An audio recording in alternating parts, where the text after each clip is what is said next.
O tema geral do vídeo é contabilidade, mas o tema específico, ou seja, a playlist específica é de contabilidade básica.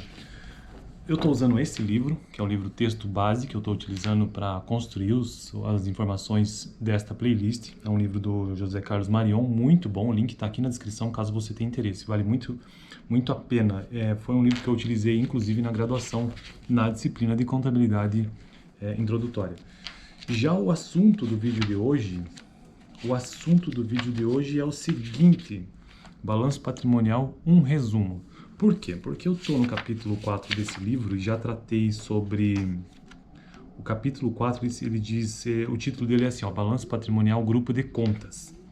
Então, neste capítulo, tratei sobre o conceito de curto e longo prazo, a diferença de ativo circulante e ativo não circulante, passivo não circulante e deduções do ativo e patrimônio líquido. Então, hoje eu quero fazer um breve resumo sobre isso.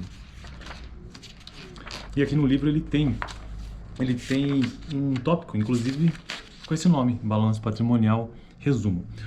É um vídeo bem curto hoje, tá? Só pra gente ter uma ideia mesmo.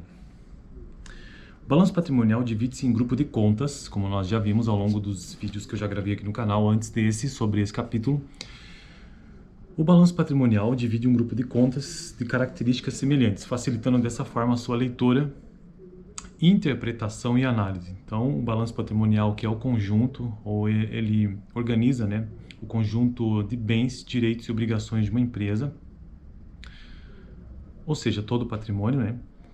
E ele é dividido em alguns grupos de contas. E quais são esses grupos de contas? Primeiro que, no balanço patrimonial, como uma demonstração contábil, é dividido entre ativo e passivo. O ativo elenca ou demonstra o conjunto de bens e direitos, enquanto que o passivo demonstra as obrigações com terceiros ou com os sócios, que daí é o capital próprio, né?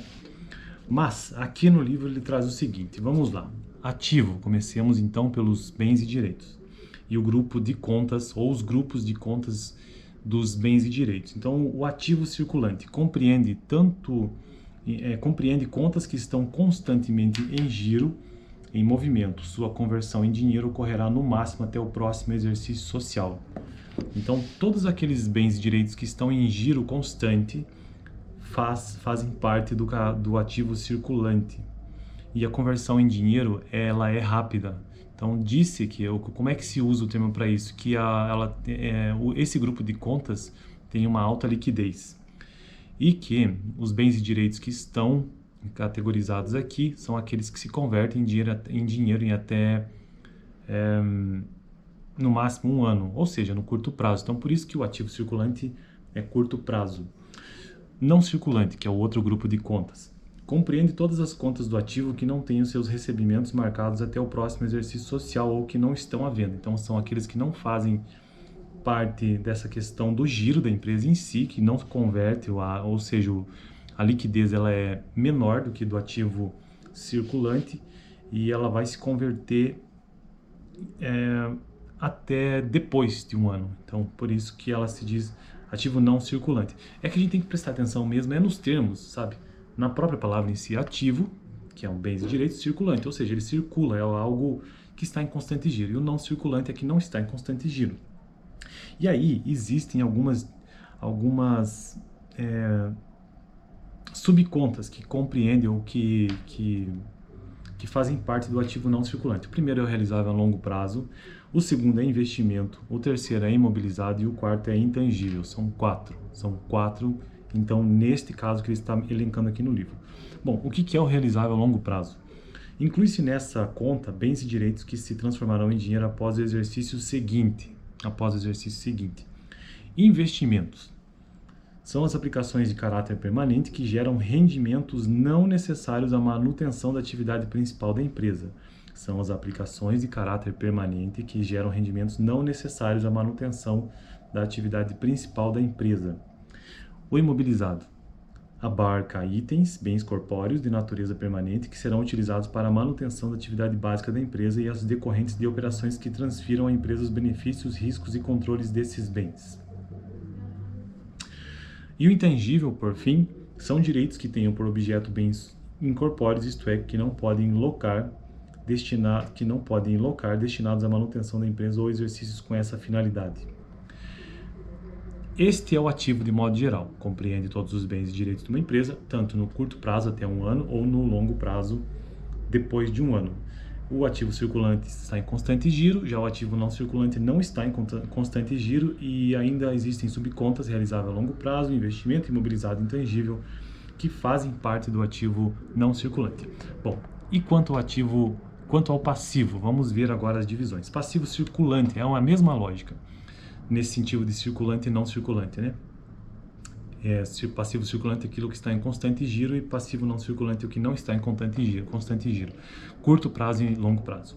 Compreende obrigações, o passivo circulante compreende obrigações exigíveis que serão liquidadas no próximo exercício social, nos próximos 365 dias após o levantamento do balanço. O conceito de curto prazo. O passivo não circulante compreende todas as contas do passivo que não tenham seus pagamentos marcados até o próximo exercício social. E da mesma forma como tem no ativo não circulante realizável a longo prazo, porque quando você pensa em tudo que se refere a ativo, você diz que é algo a realizar, realizável. E já no passivo é algo exigível.